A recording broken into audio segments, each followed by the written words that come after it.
everybody.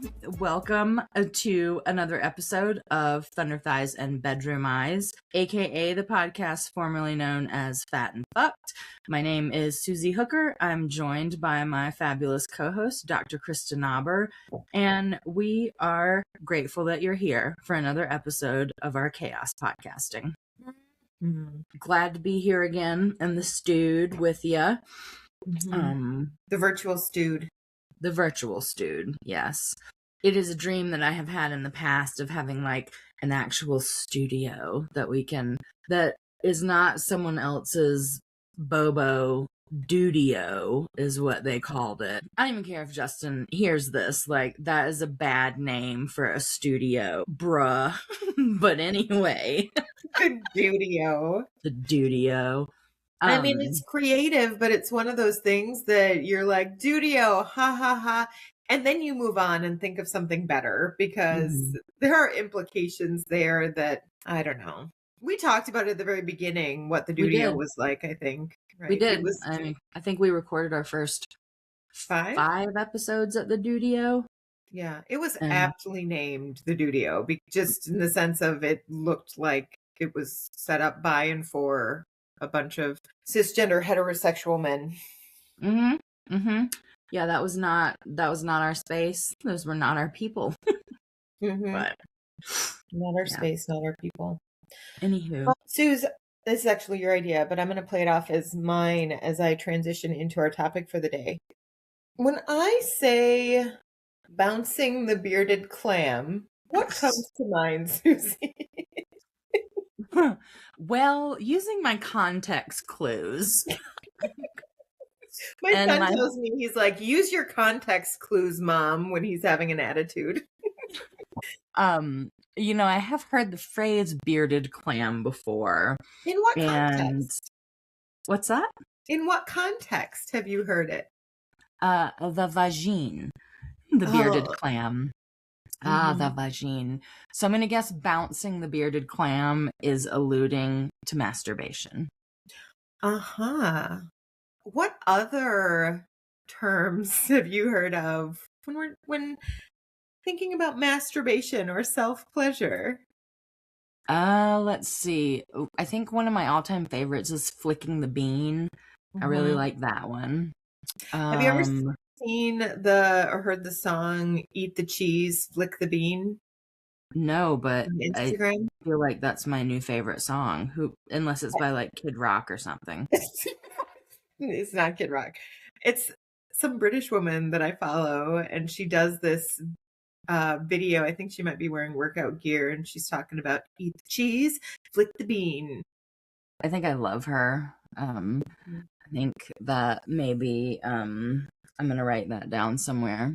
Eat the cheese, flick the bean, because those are words to live by, so far as I'm concerned.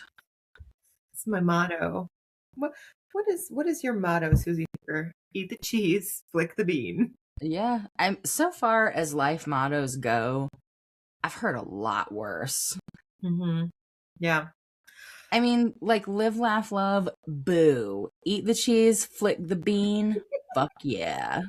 We do that anyway. I don't need anyone to tell me to do that. Live, laugh, and love? Yes.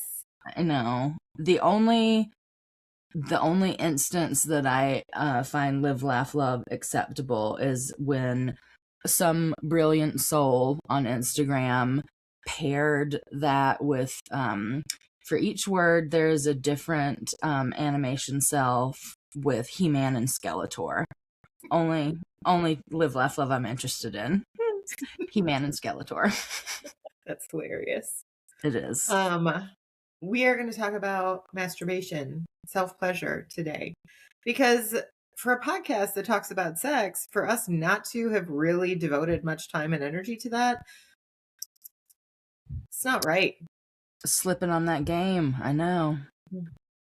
We've talked about a lot of different sex, but not so much sex with oneself. Sex with oneself. One of the things that I love about masturbation is the euphemisms that we use. And so I sort of I found a list of 600 euphemisms for masturbation, and Wow.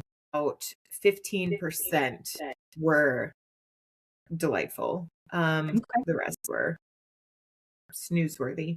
So one of the things I find challenging when it comes to the euphemisms is just the gendered nature of the euphemisms. Like this list had for men and for women, masturbation for men and masturbation for women. And people with all sorts of genitals masturbate and experience pleasure when they stimulate their genitals, and their genitals may not look like a typical cisgender male's genitals, or there's, I think, 1.5% of folks are intersex, and their genitals don't necessarily look like one or the other, or they may look like one or the other, but there's just a lot of flexibility here. So some of these may be some crossover and work with some people in the middle, and some may not. And they're funny, and I want to share some of them. So yeah. Is there anything else you would say about that? Were you zoning out? Yes. I could tell. As I talked on and on and on, trying to justify our conversation. So, auditioning the finger puppets, Amazing. beating around the bush. There's your flick of the bean, clam bake for one. Oh, the next one you're gonna like much better. Okay. My least favorite euphemism I've ever heard. Butter schlopping. Gross. Is that even a word? Is schlopping even like a real word? Do you actually schlop butter? I've never heard the word schlopping before this list. Uh-huh. Okay. Clam bake for one. Say the next one. Say it.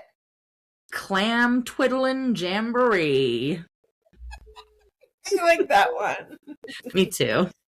Cunt cuddling. It's very sweet and kind. It is. Dialing O on the pink telephone. Love it. Diddlin' Miss Daisy. Also, Yeah, little Jessica Tandy. Jessica Tandy's vagina. Now everybody has to think about that. Also, I hope she had plenty of pleasure in her She lifetime. seems like a lady that knew what she wanted and how to get it. I like that assessment. I hope someone says that about me at some point. I'll say that about you. You seem like somebody that knows what you want and how to get it. Like right now, you're going to say it about me. Yeah. I don't want to wait until you're dead. We've talked about your funeral plans, right? Oh my God. Not on the podcast. We're not going to. Everybody, when I die, you're going to have to come to my funeral to be able to see the spectacle. It is quite an event. Quite an event. In my brain. And there are plenty of tendrils, like webs, before and after. There's going to be impact for sure. I think you might start a trend, honestly, but that TBD, right? TBD. But before then, there's going to be plenty of nulling the void. Woo! Yeah. So how about for the penises?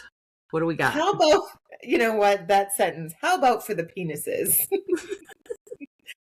Bopping the baloney, cranking the shaft. You can join in at any point. Oh, I got it. Okay. Choking the chicken. Uh-huh. I remember hearing that one a lot. Greasing the pole. And then your new favorite. Jerking the gherkin. Pounding the flounder. Oh, and then in high school, I had friends who used to say this as like a funny joke. Rolling the dice. I don't really understand that one. Is it because it's the hand motion of rolling dice. Uh-huh. Yep. Uh-huh. Taming the shrew. Uh-huh. Winking the wiener and yanking the crank. Yanking the crank. Yeah, Eh. yanking the crank. Good old Midwestern crank yanking, eh? Crank yanking. Wasn't there an MTV prank call show called Crank Yankers? Yeah, they're what? Is that what they were talking about? It never occurred to me, but it must be. I have never thought of that. I also have not thought of that show in decades, nor have I ever seen it. So Same. And well, I think I caught it a couple of times. It was weird. It was puppets and prank calls. But anyway, that's neither here nor there. Mm-mm. Auditioning the finger puppets. That's Love what they it. were doing at Crank Yankers. Anyway, we were talking about masturbation. Yeah, let's not avoid that because that's a good topic. Yeah. So, what are some societal beliefs or expectations about masturbation? How do we in society view masturbation? Everybody's got their own individual relationship with it, but Right. I think there's this like kind of these dueling thoughts so far as kind of like the conversations and the sentiments that I've been privy to. One is that everybody does it. And two is that it is a shameful, dirty thing you do in secret.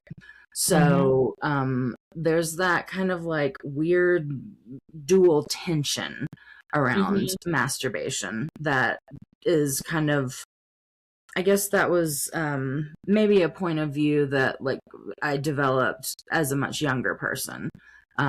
Because I certainly don't feel like it's a dirty, shameful thing. I think it's fun and healthy and normal. And that's where I land. But societally speaking, one of those two is kind of my general impression. Yeah, I mean, there is that dual tension around it. And I think that can differ depending on how folks are socialized. I mean, I think even people who are socialized male, there's more acknowledgement that that's probably going to happen, but it's still shameful in many circles. But for a lot of people socialized as women, it's even more shameful and shouldn't be doing that, right? And it gets a little bit more nuanced in terms of the types of objections that folks have around it. Like there's sort of an expectation that, you might do that as a kid, but eventually when you're old enough to actually have sex with other people, then that becomes prioritized. Like you don't need masturbation anymore. Right. Or if you have a partner, you don't need to masturbate anymore. They do that for you. That's their job now. Right. Yeah, exactly. Yeah, there's sort of an expectation that our partners are supposed to give us pleasure instead of us being responsible for our own pleasure, I think. And that's not even touching the kind of like conservative religious morality around it.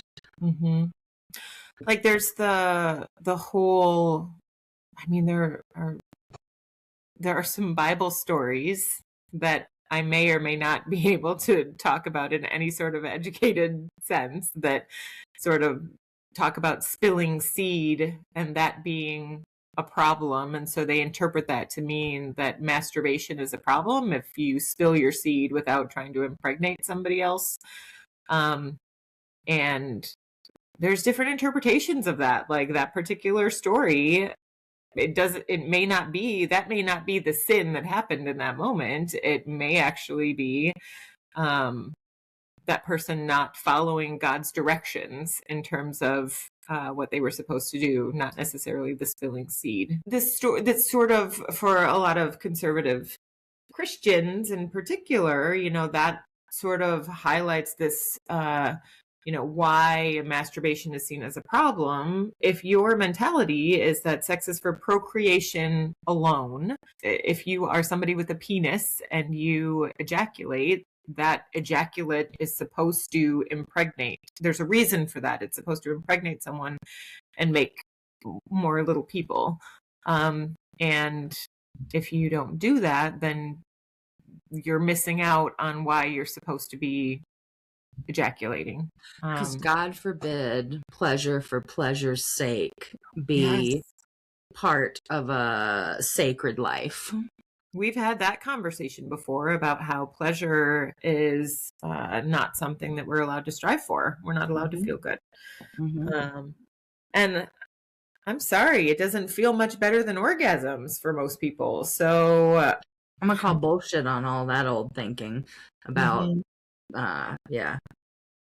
I don't remember if it was a comedian or I heard someone say once, if I'm not supposed to masturbate, why do I have a clitoris right within my reach that makes me feel really good every time I do it?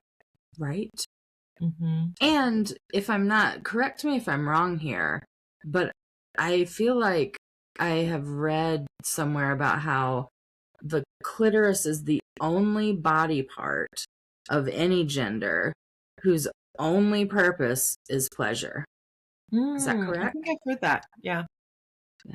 So, like, if that's true, if the only purpose a clitoris serves is to give pleasure, and the argument through conservative Christians is all sex should be for procreation, why did ladies get a clitoris?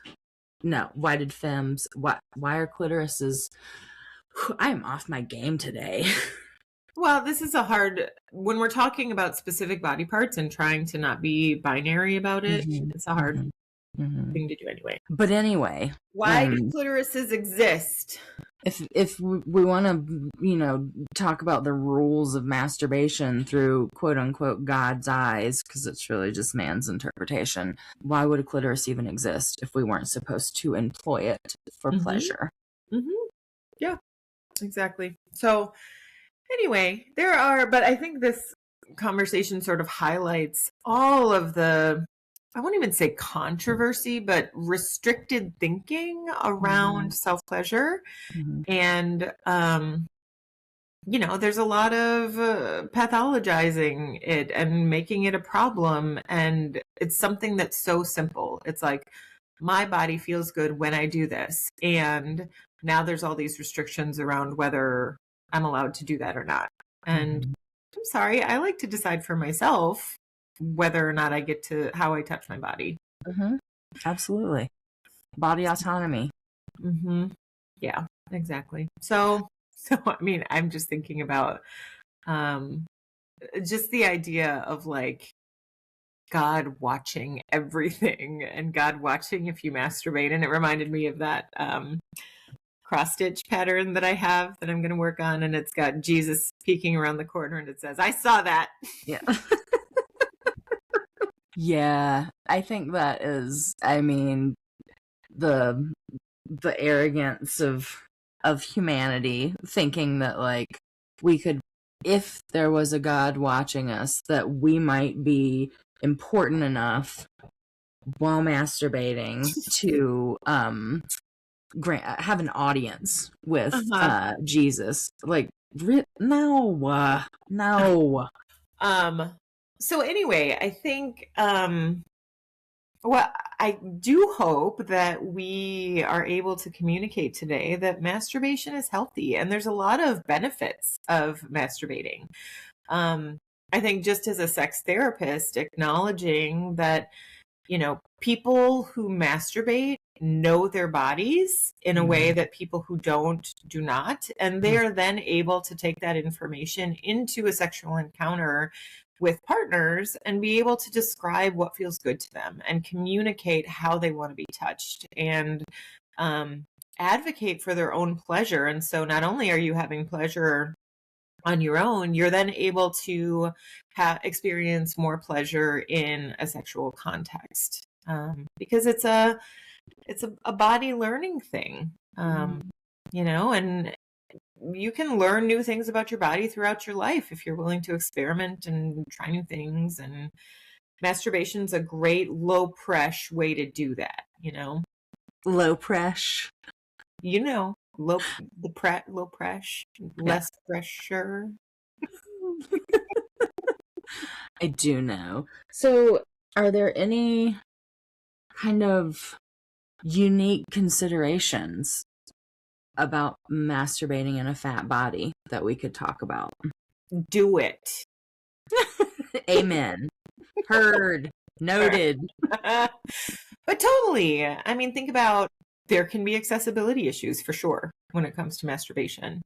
And, you know, we've talked some about that before, and they have some accessibility aids, but sometimes, you know, your genitals just aren't as accessible as other times, depending on your flexibility, depending on how your body's shaped and whatnot.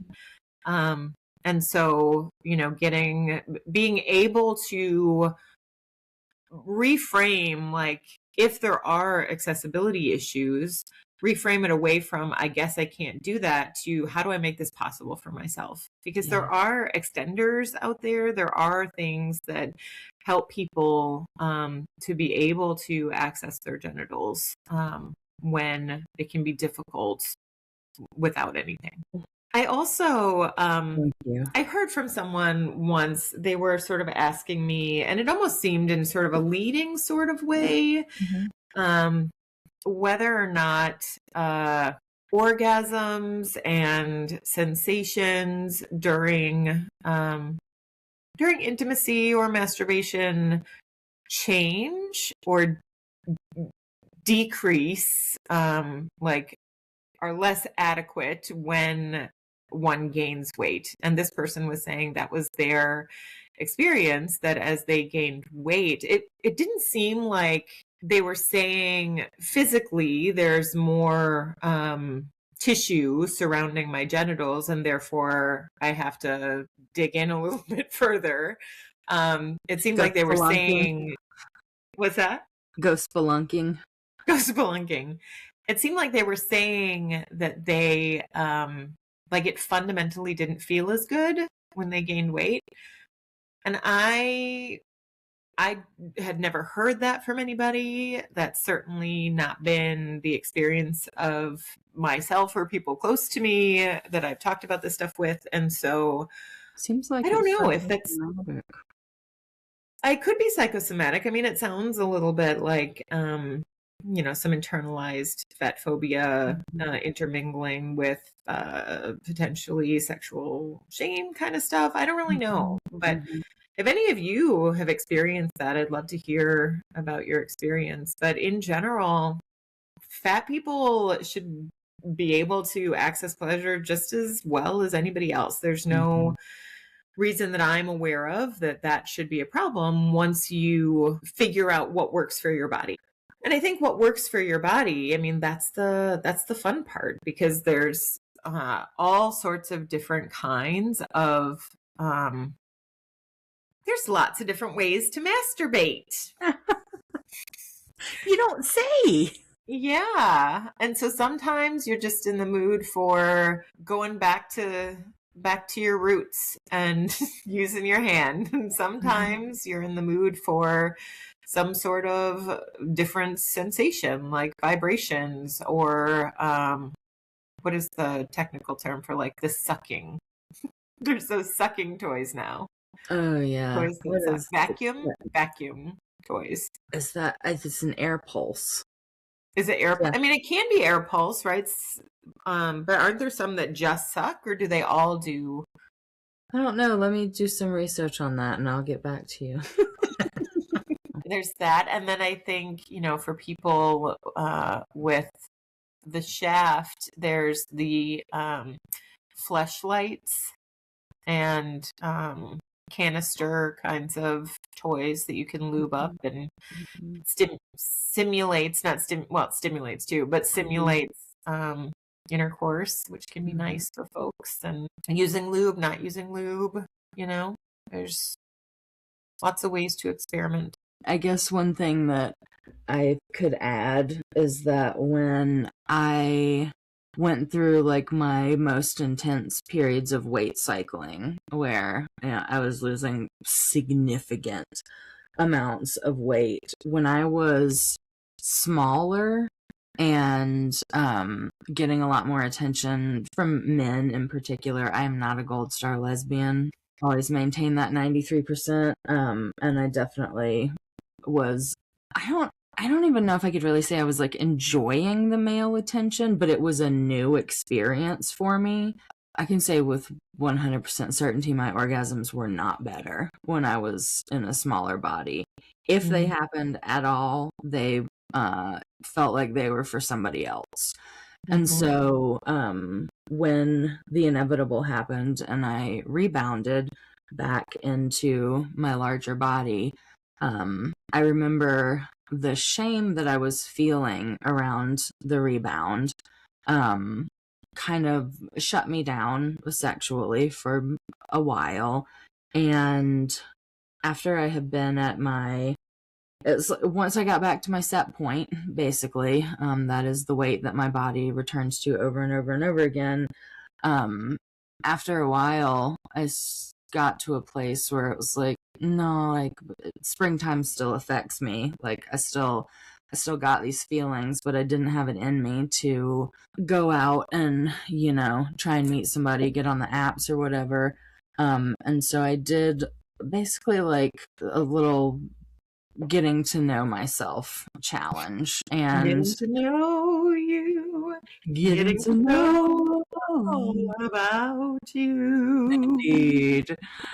And it wasn't so much just like, how can I get myself off? I've known that since I was like 12 years old, I know. But kind of truly leaning into how sensual a soft, fat body can be. Not just talking about genital stimulation, but like learning how to touch myself and not only like hot ways, but kind ways, tender ways, sensual ways that really played up all of the different sensations that I could give myself. And yes, orgasms were included in that, but it wasn't the primary thrust, that's what she said, of that kind of exercise for me. And it really changed the quality of not only sex with myself, but sex with other people, that I kind of took that time to like learn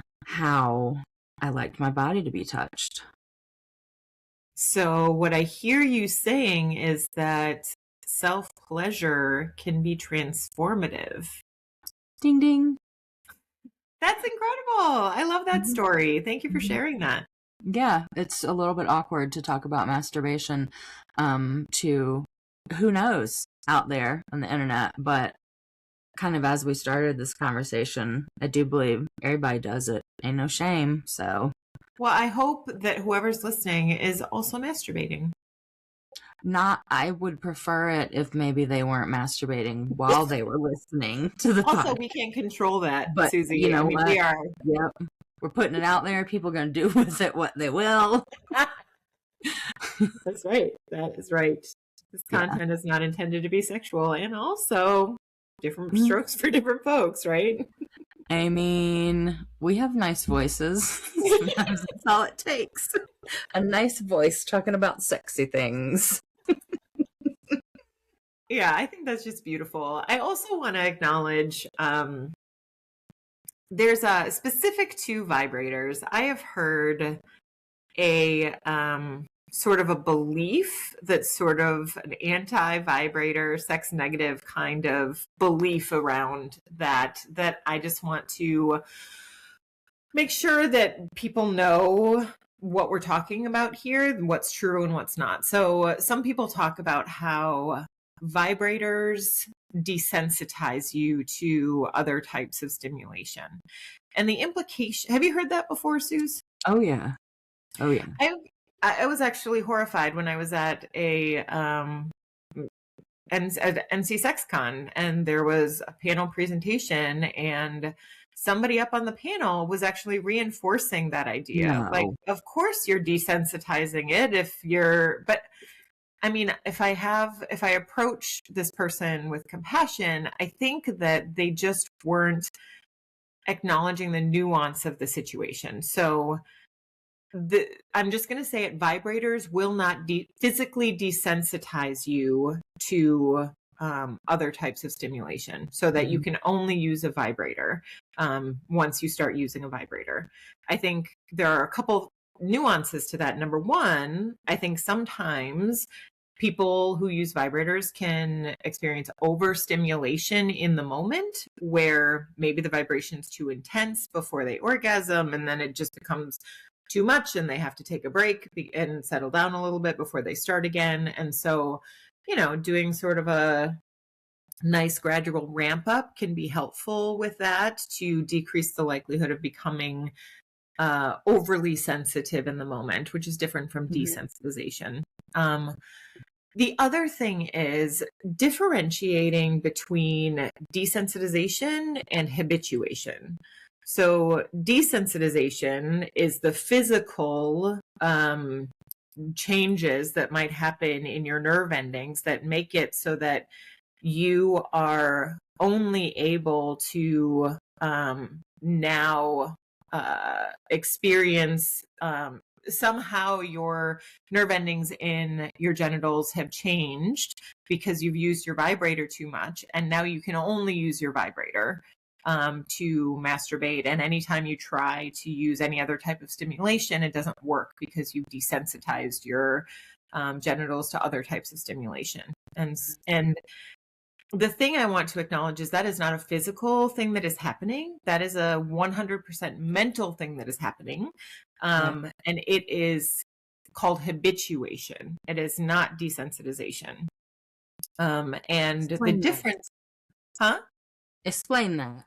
Yeah. The difference being, when you only allow yourself to experience pleasure in one way, you have created and are continually reinforcing the neural pathways in your brain that connect vibration stimulation on your genitals and orgasm.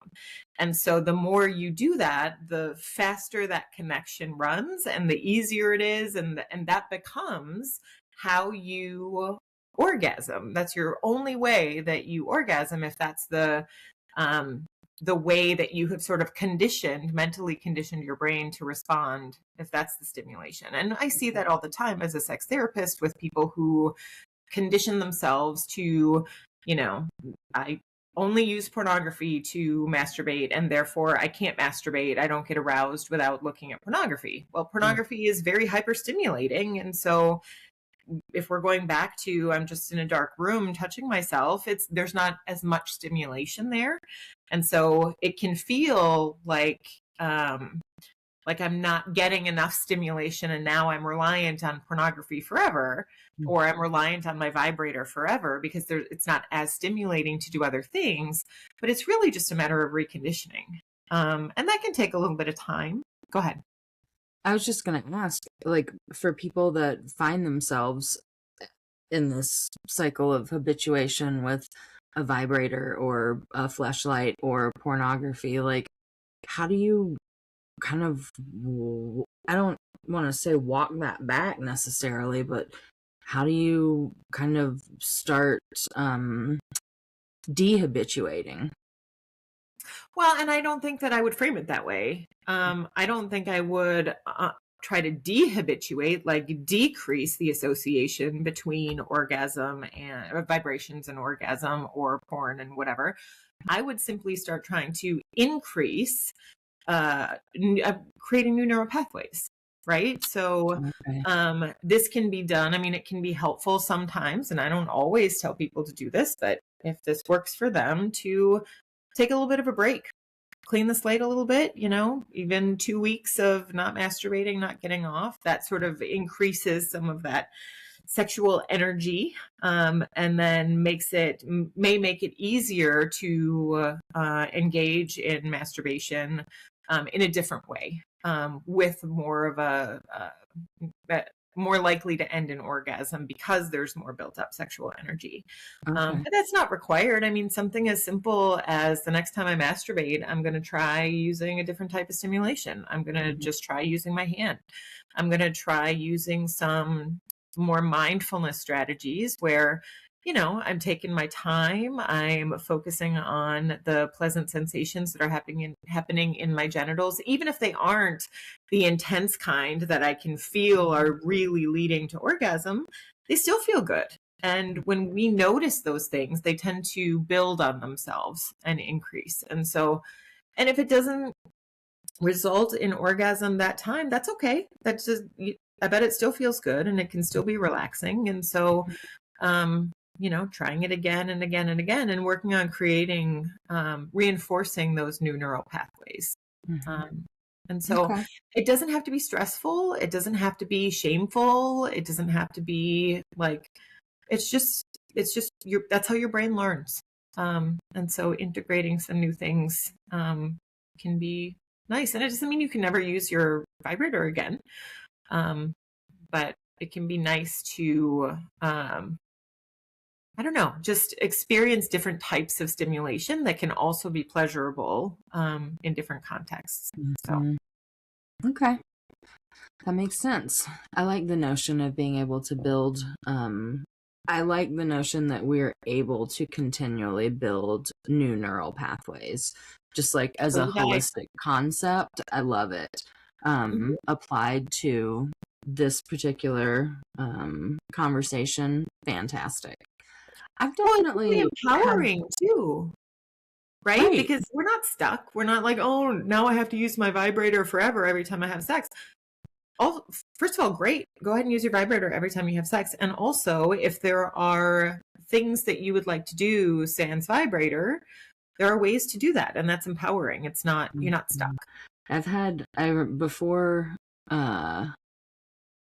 I knew better, I did have those concerns, like, is it possible to like use a vibrator too much so that my hand or a partner will never be able to do the job. And I mean, it's A, as you said, not true, but B, like, orgasms feel different from different sources of stimulation for me. And honestly, with I think one of the strong benefits of a lot of vibrators is like you can get the job done in like a minute. Sometimes you just sometimes you're on the clock. I mean, not literally at work, although I guess some people probably do that, but sometimes you don't have a ton of time and you just need to get that out of the way and flick that bean flick that bean and move on with your day, because you got shit to do, but you got some needs that have to be taken care of. Vibrators are brilliant for that. Like, great. 45 seconds to a minute and I'm back to work. Like, again, not on the clock, but you know what I mean. I love that, actually acknowledging different tools for different situations, right? Exactly. Right tool for the job. And also, if anybody out there hasn't tried the just like so terribly named, it's the Satisfier, not the Womanizer. There is one suction toy called the Womanizer, and I hate that. But I'm telling you, if you have a clit and you haven't tried a Satisfier, please treat yourself. It's like these air pulse vibration toys, in my opinion, have really like upped the game. Pleasure toys for people with vulvas, but there have been some accessibility complaints where that is concerned, but I do think that I've looked around out of curiosity and have seen some of the extenders that I think they're now being made to fit suction toys as well, which is fantastic. Anyway, that's just my little 2 cents in the masturbation corner. If you have a vulva, get you a Satisfier. I've heard that the Satisfier is a good one for first timers too, even though I think that any vibrator can be good for first timers. I've known a few first timers where that was their out the gate one, and it completely opened up their eyes to what's possible. So I bet it did. They're pretty amazing.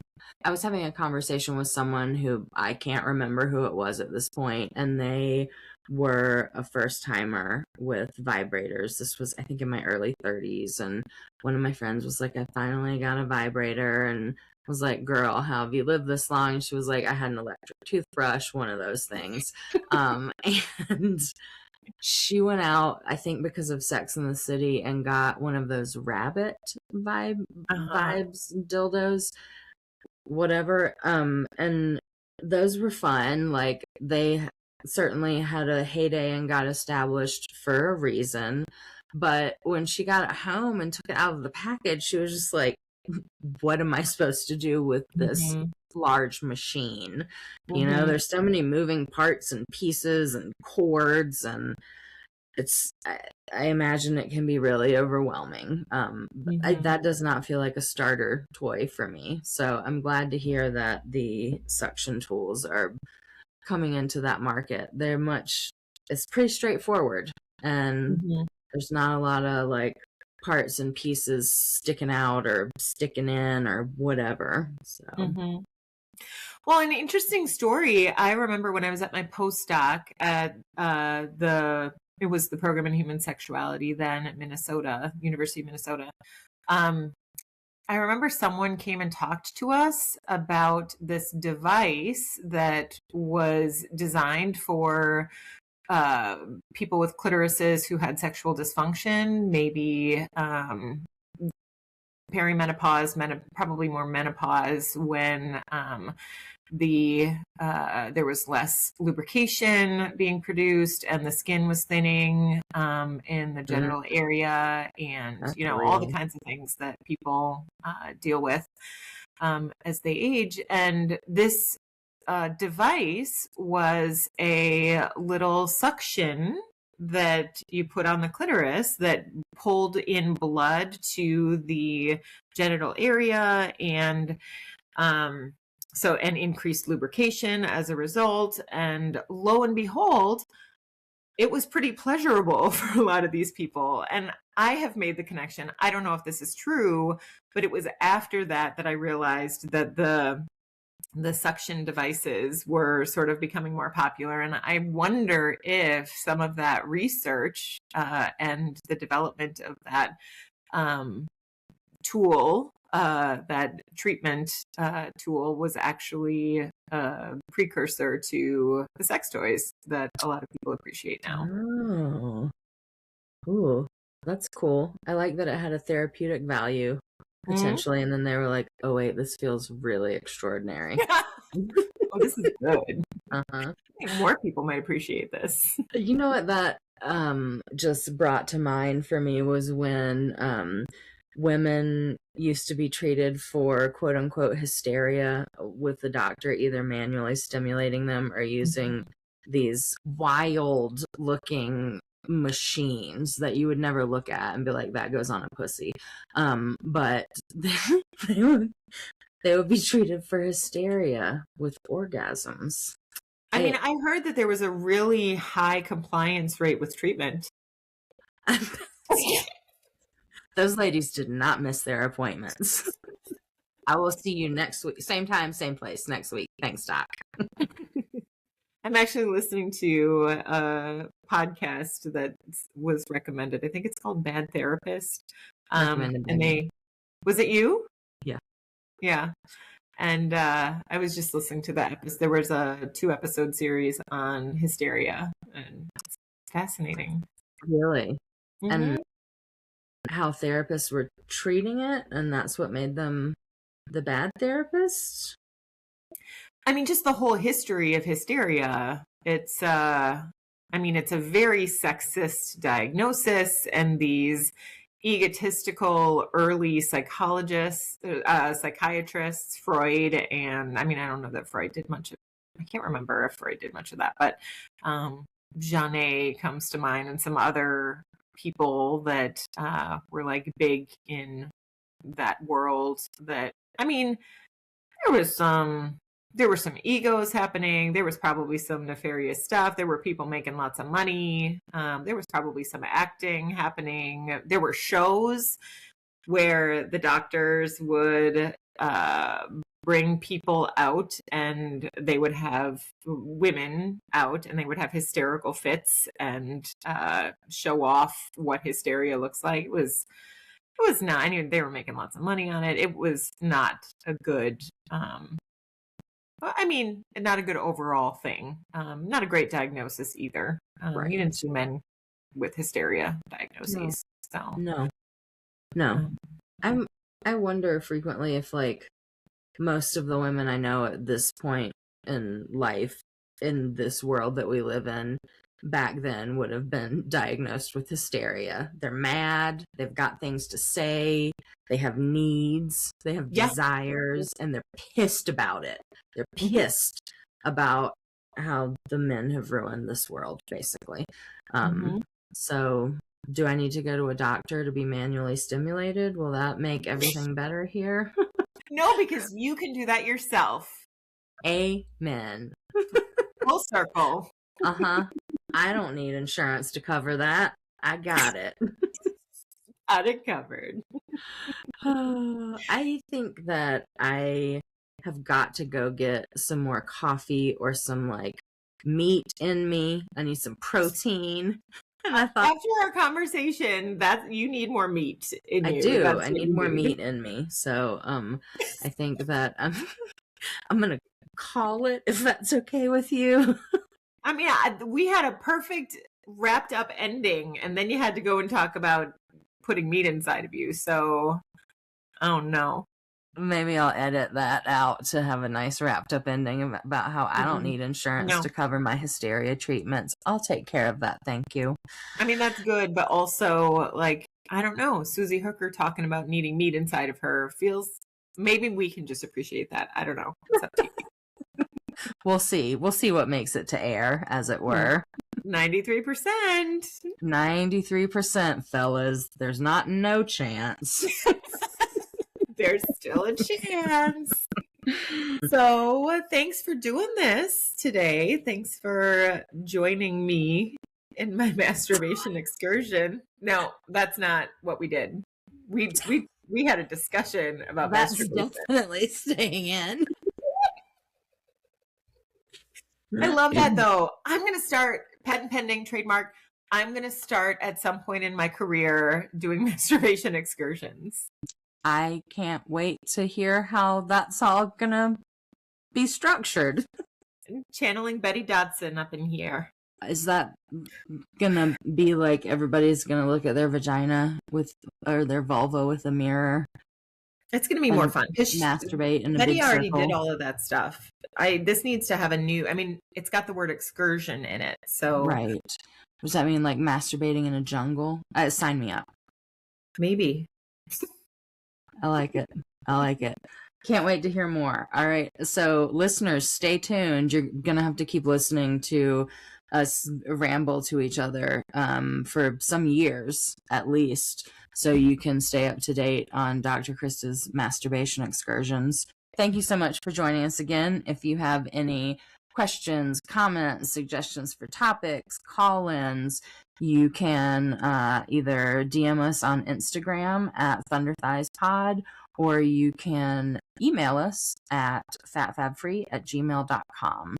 And if you have not had a chance to check out the fundraising campaign that I have launched for the app FatFabFree, which makes size accessibility visible before you show up, know before you go, you can check that out at GoFundMe and follow on Instagram at FatFabFree. And speaking of FatFabFree, as always, listeners, you be fat, you be fab, and you be free. Bye-bye. That's a wrap. Woo. Yeah.